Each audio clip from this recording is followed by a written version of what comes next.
Chers téléspectateurs, futurs judiciables ou anciens judiciaires, bonsoir et bienvenue à Grand Procès de l'Histoire, votre émission judiciaire qui reconstitue pour vous les grands procès de l'histoire.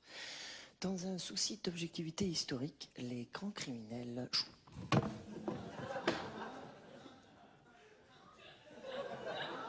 jouent leur propre rôle en cas de décès de ces derniers. Nous sommes dans le caca, mais nous ne laissons plus.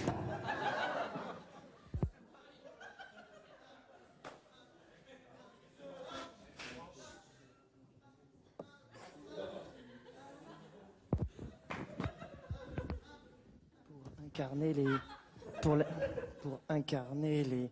Mais qu'est-ce que tu... Ah oui. Pour incarner les grands criminels de l'histoire, à des comédiens ou des mimes, ayant commis des crimes, ce qui leur donne une grande véracité du jeu. Ce soir, nous évoquerons ensemble l'affaire Landru, 21 ans après le début du XXe siècle, c'est-à-dire en 1921. Henri-Désiré Landru est jugé après qu'on eut retrouvé dans sa villa les corps calcinés de 10 femmes et d'un garçonnet. Il fut condamné à mort et exécuté en 1922. Oui, mais quel fut le verdict? Messieurs, dames, la cour!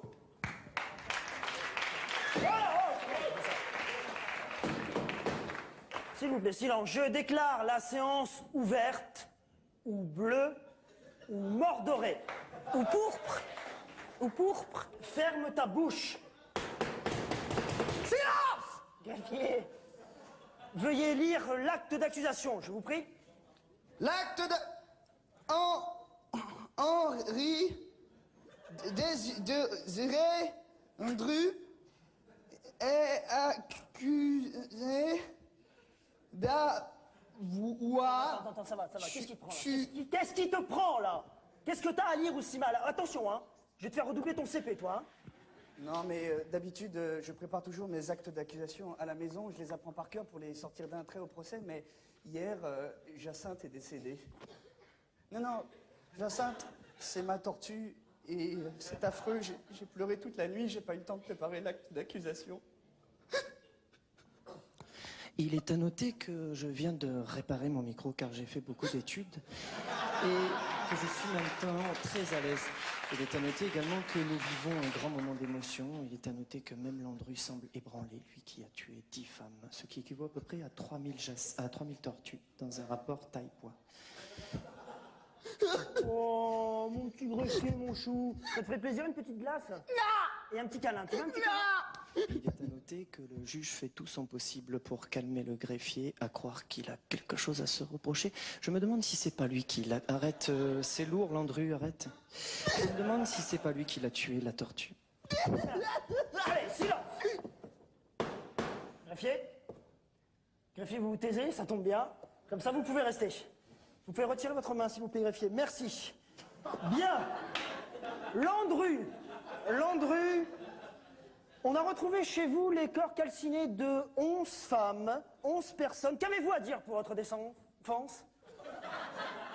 Décence. Silence! Répondez, Landru. Eh bien, tout simplement que je n'y suis pour rien, moi, si tous ces gens sont venus chez moi et sont tombés volontairement dans mon four. J'ajouterais que toutes ces personnes, avant de se jeter par mégarde dans le four, prenaient bien soin de le mettre à feu fort. Ce qui peut paraître un petit peu tordu de leur part, hein. Mais en tout cas, ce qui explique sans doute le fait qu'elles en aient été calcinées. Mais en tout cas, moi, je me réitère, je n'y suis pour rien. C'est impressionnant quand même, et elle vous demandait même pas le droit de venir chez vous. Ah non, hein? Pour cuire. Rien, c'est fou, non mais pas rien, pas un mot, pas un merci pour l'hospitalité, rien. Bah dis donc. Asseyez-vous! Silence! Maîtresse, avez-vous une histoire drôle à raconter? Non. Très bien, alors allez-y, la parole est à vous pour l'accusation. Merci. Monsieur le juge, greffier, monsieur l'accusé, messieurs, dames les jurés... Maman? Papa? Pourquoi, quand on était en Ardèche, tu faisais l'amour avec des chèvres que tu connaissais même pas? Maîtresse! Enfin... Pardon. Monsieur le juge, je narre n'arpenterai pas en vain les collines du blabla. Non, je vous dirai tout simplement que j'ai de quoi confondre l'accusé. En effet, j'ai en ma possession une victime qui a survécu par miracle aux proies des flammes du four. Oui, oui, et elle est là pour témoigner que c'est bien Landru qui l'a enfourné.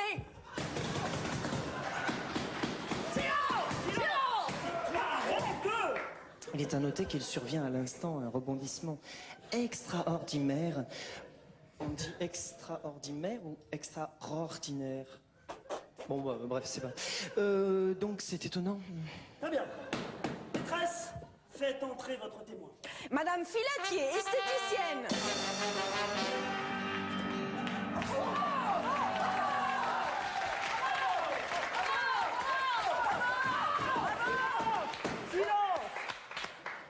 Bon, en même temps, il n'y a pas de quoi non plus lui faire un triomphe. Hein.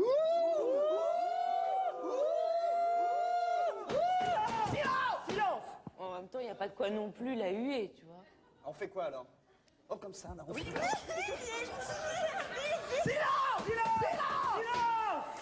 Bonjour maîtresse, comment ça va? On vous fait le maillot aujourd'hui? Non, merci, pas cette année. Vous savez, j'ai une nouvelle crème de jour pour les sourcils. Il faut que je pense à vous la montrer. Très bien. Madame Filatier, reconnaissez-vous cet homme? Bah ouais, c'est Pascal. Bah oui, enfin, ça va. On fait des sketchs ensemble tous les jours. C'est pas parce qu'il a une barbe toute pourrie que je le reconnais pas, quoi. Bon, Élise, tu sors.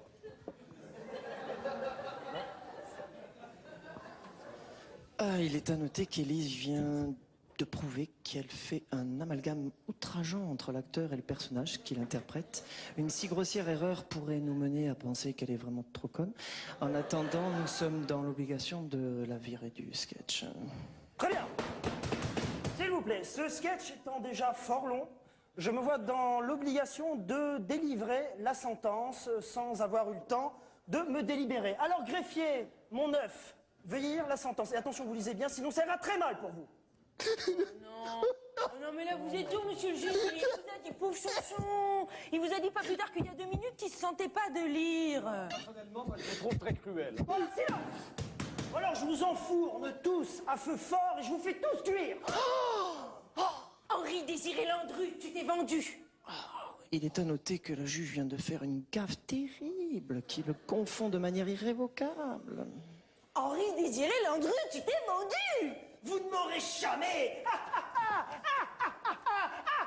Aïe, ta chatte. Ah, putain, je me suis pété la cheville. Ça va, Jean-Paul? Non, ça va pas. Attends, je suis C'est vrai hyper ou c'est pas mal. vrai? Ouais, non, c'est vrai, je te jure. Attends, tu peux pas appeler ma mère qui est dans la salle parce que j'ai hyper mal. Pour qu'elle vienne me chercher. Maman, viens me chercher, j'ai super mal. Non, tu peux toujours courir. Hein. Si tu t'es fait mal, c'est bien fait, t'avais qu'à pas être Landru. T'es capable de brûler des femmes. Nous avons considéré, en notre âme et conscience et en concertation avec nous-mêmes, que cette chute était de loin la plus honorable. En effet, elle comporte une légère morale que quand on fait quelque chose de mal, on le paye tôt ou tard. C'est sur cette réflexion que nous avons jugé bon de nous arrêter. Veuillez de ne pas vous abstenir d'y méditer. Merci.